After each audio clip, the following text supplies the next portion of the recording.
Oke, assalamualaikum warahmatullahi wabarakatuh. Selamat pagi, siang, sore, malam, lur. Hai. Kembali lagi dengan saya Kena Lumam. Untuk video ini adalah video kedua saya setelah nanti video pertama saya masalah PMK yang ada di kandang peternak. Untuk video kedua ini, saya akan tetap membahas tentang proses bagaimana begitu hebohnya PMK itu terjadi di masyarakat. Jadi gini, langsung aja kita ngebahas. Banyak informasi atau cerita rakyat yang berkembang di para peternak bahwasannya penularan PMK ini gara-gara pelaku reproduksi atau petugas tim reproduksi atau Keswan. Kalau menurut pengamatan saya sendiri, saya tidak membela kita atau teman-teman yang lain, bukan, tapi pengamatan saya sendiri ini itu terbagi menjadi 3 awal tahapan ternak. Yang pertama itu karena ternak dari pasar dibawa ke rumah. Yang kedua itu dari peternak ke peternak. Yang ketiga itu antar petugas. Dari petugas ngobatin ke sini dan ke sini.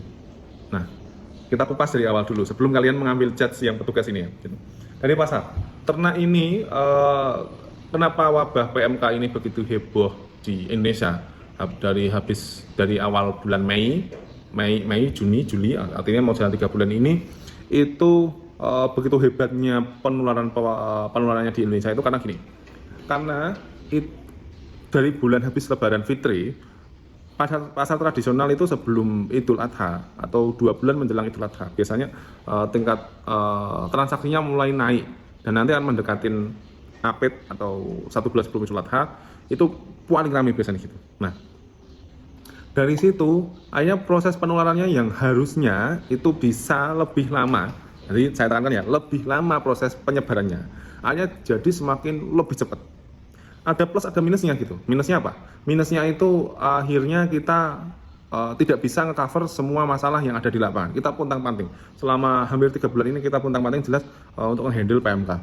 Tapi plusnya atau baiknya dari segi itu, akhirnya semua hampir targetnya itu kira-kira Jawa Timur, Jawa Tengah, kira-kira setahu saya ya, itu hampir 90% mungkin, hampir atau 80% lah, saya rawat bukan 90%, 80% populasi ternak yang ada di 2 provinsi ini sudah pada suspek PMK, mayoritas 80%. Dari situ proses tingkat kesembuhannya kalau dikatakan tinggi, saya bisa katakan tinggi untuk sapi lokal, dan untuk sapi non lokal ini berbicara di daerah saya aja. Untuk sapi lokal, non lokal, misal sapi limousin simental, memang proses penyembuhannya agak berat. Bahkan selama hampir 3 bulan ini yang masih belum sembuh pun banyak, yang masih pincang pun banyak. Walaupun sudah doyan makan loh ya, maksudnya sembuh 100% tuntas itu untuk sapi limousin simental atau sapi eksotis atau itu tidak pernah saya mendekati itu kesembuhan 100% total, tapi lebih condong kebanyakan yang parah. Nah, contohnya gini, di sapi limousin simental ini itu imunitasnya yang paling bagus itu antara umur 5 bulan ke atas atau 3 bulan ke atas sampai 2 tahun ke bawah. Itu saya lihat tingkat kesembuhannya tinggi. Nah, dari penularan yang begitu hebat ini itu akhirnya ternak-ternak ini yang sudah pada sakit itu punya animality atau tingkat kekebalan akan penyakit di lingkungan ternak tersebut gitu. Karena apa? Karena virus yang ada di dalam ternak tersebut sudah mulai tercover. Nah, ketika sudah mulai tercover, proses ini akan lebih memudahkan untuk penolakan virus kedua. Atau artinya gini, terjadi penolakan misal seandainya kalau terjangkit lagi dengan kode virus yang sama, itu nanti tidak akan separah seperti awal. Tapi beda cerita lagi kalau seandainya virus PMK yang tipe ini, saya lupa tipenya apa ya, kodenya itu kalau seandainya mutasi, kalau sampai mutasi, wes salam gitu. Kita mulai dari nol lagi gitu. Karena yang namanya virus itu dia itu punya karena gini. Karena penanganan sapi limousin simental dengan sapi Brahman atau sapi lokal atau subbanteng itu kan keluarga dari Sundaikos atau non lokal atau lokal itu beda perlakuan gitu.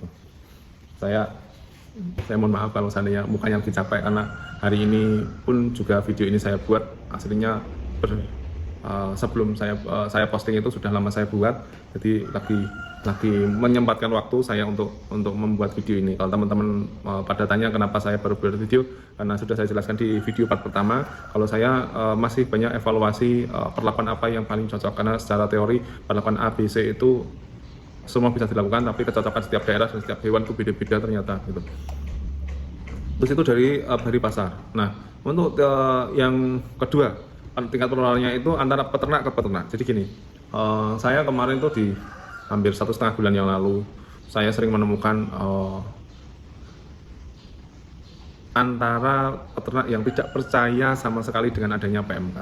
Mereka lebih menjudge kita atau pada bilang, wah PMK itu, apalagi di dunia sosmed itu begitu heboh kalau masalah mereka pada komen gak no saringannya. Saya tuh kadang kalau ngebaca itu agak ngeri gitu. Ngerinya gimana? Ngeri, wah kita itu pontang-panting, para peternak yang udah kena itu susahnya minta ampun, full pekerjaan pasti nggak kepegang dan lain. Otomatis mereka konsentrasi ke ternaknya gitu.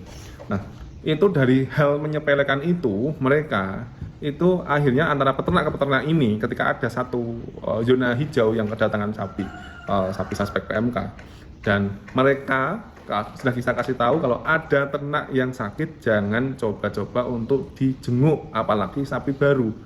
Nah, karena tingkat kekepoan kita atau kekepoan para peternak kita itu yang sangat tinggi dan menghalahkan atau mengentengkan atau mereka tingkat nggak percayanya kalau benar-benar ada PMK itu sangat tinggi, akhirnya yang akhirnya kandangnya itu bisa bebas dari PMK, mereka main ke tempat rumah peternak yang suspek PMK, terus mereka pulang pegang ternaknya, walaupun ini nggak pegang ternaknya loh ya, cuma di lingkungan aja, itu bisa bawa pulang virus, karena virus PMK ini dia bisa lewat udara, bisa lewat pakan, air liur, air kencing, apalagi virus PMK ini kalau nggak nempel di inangnya bisa bertahan, mohon maaf kalau salah mau dikoreksi, itu selama 6 bulan kalau nggak salah ya. Jadi tanpa dia nempel di ternaknya itu, dia punya masa dorman atau tidur bertahan hidup itu selama 6 bulan kalau nggak salah loh ya. Kalau misal lebih lama lagi atau lebih kurang lagi, nanti dikoreksi di kolom komentar. Dari situ kan otomatis ternak dibawa pulang. Ketika dibawa pulang ini, itu penularan pun juga akan cepat, dan sedangkan untuk menuju ke apa namanya, ke tingkat suspeknya PMK atau ini ternak yang darinya sehat menjadi suspek itu dengan hitungan menit. Saya paling rekor itu satu kandang populasi sekitar 24 ekor, paginya informasi suspek PMK, besok paginya itu hampir setengah populasi sudah ada gejala PMK semua. Terus malamnya beliau telepon lagi semua positif PMK. Artinya selama 1 hari 1 malam, 2 hari 2 malam lah teman. 48 jam teman. Itu semua suspek PMK. Dan di PMK ini tidak bisa disamakan seperti kita menghadapi demam biasa atau BF biasa. Kalau demam atau BF biasa, penanganannya itu bisa kita halahkan, karena kita entengkan. Karena kenapa? Karena penyakit itu virusnya tidak seganas PMK. Jadi kayak BF itu kan kadang peternak ada yang bilang, Mas, nanti nak wes rak panas ya wes gak demam ya masih doyan mangan. Ya memang gitu. BF itu kan demam 3 hari. Nanti kalau dia melewati fase 3 hari demam, itu dia otomatis akan mulai doyan makan sendiri gitu. Cuman kan imunitasnya dia kan setiap hewan kan beda-beda. Ada yang setelah 3 hari itu dia makin kritis, ada yang setiap lebih dari 3 hari setelah kena BF itu dia aman gitu. Kemudian di penyakit ini pun, PMK ini pun juga banyak penyakit pembanding, kayak contoh BF itu sama-sama demam, terus CMF atau MCF ya saya agak lupa, itu juga dia kayak flu, ada lendirnya dari hidungnya gitu, itu juga sama, terus pneumonia itu pun juga sama, terus PMK. Jadi ada beberapa pembanding penyakit PMK. Tapi spesifiknya PMK itu kalau orang-orang Jawa sini itu mereka pada megangnya dari daun telinga. Sedangkan daun telinga ini antara PMK sama non PMK itu pembedanya adalah ketika PMK itu dia dari pangkal daun telinga ini sampai ujung daun telinga itu panas semua. Kalau BF atau demam biasa dari pangkal ini hangat sampai ujung itu biasanya dingin, itu biasanya gitu. Nah, ini beda untuk PMK gitu. Terus untuk paling lebih spesifiknya kita harus beli termometer. Jadi teman-teman peternak itu harus punya termometer murah sekali, yang kecil itu buat suhu tubuh, paling sekitar 15.000. Itu cara untuk mengetes dan menggunakannya paling gampang adalah masukkan di anusnya sapi. Masukkan di anusnya sapi. Kalau suhu tubuh sapi di atas 39,5 derajat, bahkan ada yang 41, 42, artinya tandanya itu demam. Nah, demam nanti kalau dibarengi dengan cara keluarnya lendir, terus dari mulutnya, keluar dari mulutnya, terus hipersaliva itu maksudnya, terus mulai timbul sariawan di mulutnya, berarti sudah suspek PMK, positif suspek PMK.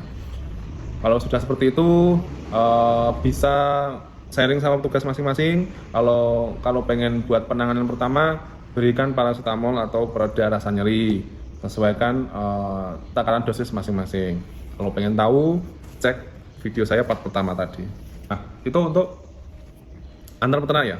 Karena dari situ, karena mereka banyak, para peternak kita itu banyak yang menghalalkan, mengentengkan, penularannya itu begitu hebatnya, begitu hebohnya. Terus akhirnya kita itu pontang-panting gitu cuy. Kita pontang-panting, sana sini dimarahi, HP tidak pernah diem. Jadi kadang itu saya tuh dari habis subuh sampai malam, kadang sampai jam 10, sampai jam 9 itu masih di lapangan. HP itu masih berdering aja, masih ada telepon. Para peternak itu telepon, "Mas, sapi ini ada pasien baru lagi." Itu akhirnya wah, pusing cuy, asli. Dari sekitar hampir ada 200 peternak yang saya coba dampingi, itu mungkin populasinya yang suspek PMK hampir 500 ekor, hampir ya, mungkin 400 ekoran lah, atau 450 ekor lah. Karena satu kandang ada yang satu kandang ada satu peternak ada yang satu peternak ada yang sampai 10, ada yang 5, ada yang 6, ya tergantung macam-macam. Kita rata-rata 450 ekor lah dari 200 peternak tadi. Itu yang sampai parah dari sekian ekor itu, yang paling parah memang Limousin Simmental, sapi jenis. Terus yang agak mendingan itu Brahman, yang paling ringan itu biasanya sapi yang mendingan sama yang ringan itu biasanya sapi lokal. Terus proses penyembuhannya paling cepat juga sapi lokal, karena mortalitasnya tinggi, ketahanan akan lingkungan juga di dunia tropis juga lebih tinggi, memang mereka aslinya dari sini. Terus ketika proses penyebaran tadi itu saya agak mikir ya, mohon maaf kalau agak ngantuk kan, memang lagi ngantuk itu. Karena ada juga nih lagi ya, yang ketiga, yang terakhir itu perkembangan informasi, katanya kita sebagai petugas penularannya. Jadi gini Pak, kita itu sebenarnya mencoba untuk benar-benar prokes Pak.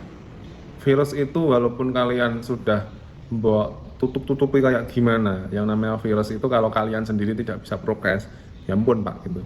Karena selama hampir 3 bulan ini dunia reproduksi kita itu drastis sekali. Bahkan dalam 1 minggu saya mendapatkan pasien IB pun 1 itu sudah alhamdulillah, karena semakin nggak adanya gitu. Karena kalau sudah seperti ini itu teman-teman pada gini ya, pada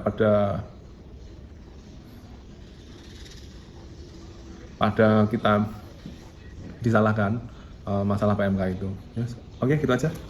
Udah ngantuk, udah capek coy. Oke, gitu aja. Terima kasih, semoga bermanfaat. Mohon maaf kalau untuk kali ini video saya agak ngelantur. Jadi kurang lebihnya seperti itu. Sebenarnya untuk video ini saya cuma pengen curhat aja. Jadi perlu kesah kita, apalagi sekarang sudah mulai ada vaksin, dan vaksin pun hanya boleh diberikan pada ternak yang sehat. Tapi yang saya sayangkan ketika mereka sudah ternaknya sudah suspek PMK, kita ini cerita lagi. Saya pernah sering kali HP saya berdering. Di satu titik itu saya ditunggu sampai 2 atau 3 sampai 4 peternak yang kepengen dan cepet ternaknya diobatin gitu. Jadi misal saya datang ke rumahnya peternak A, peternak B, C, D, ini ngenteni saya atau nunggu saya di tempat peternak A ini. Terus nanti mas kesini mas gitu, diajak langsung mas, tempat kue mas, langsung aja mas gitu. Akhirnya mereka kan artinya panik ya, artinya mereka pada maksud baik mereka itu kan pengen dan cepat ketanganin. Tapi kenapa setelah terjadi hebohnya seperti ini, yang saya sangat sesalkan sebagai kita dari petugas itu, sudah ada vaksin dari pemerintah dan gratis. Kenapa banyak sekali yang nolak? Jawabannya, mau sapiku sehat kok mau vaksin ya mas? Gitu. Ya memang hak kalian Pak, kalau masa divaksin, mau divaksin dan tidak itu hak kalian. Cuman seenggaknya kalau sudah divaksin, ternaknya jenengan itu misal seandainya terkena PMK, tidak separah seperti yang lain. gitu. Karena kemarin yang sudah divaksin pun yang sampai selama ini aman, tidak ada gejala apa-apa gitu. Yang setahu saya. Kalau misal teman-teman di daerahnya sudah ada mulai vaksin, coba tanyakan masih belum dapat vaksin, coba tanyakan sama petugas terdekat, minta divaksin sapinya. Itu. Jadi kalau sudah terlanjur kena itu loh, kayak gak sembodo gitu loh. Artinya kayak nggak bisa ditanggung jawabin gitu loh, yang nyepelin, oh terus aku sehat kok mau vaksin gak lah mas gitu. Tapi nanti kalau udah sakit gitu, walah kalau kesannya sama kita itu loh. Karena kadang juga agak mikir gitu, kenapa teman-teman peternak itu pada ada yang kayak gitu. Tapi ya namanya kita di lapangan, berbagai macam orang itu beda-beda karakternya memang.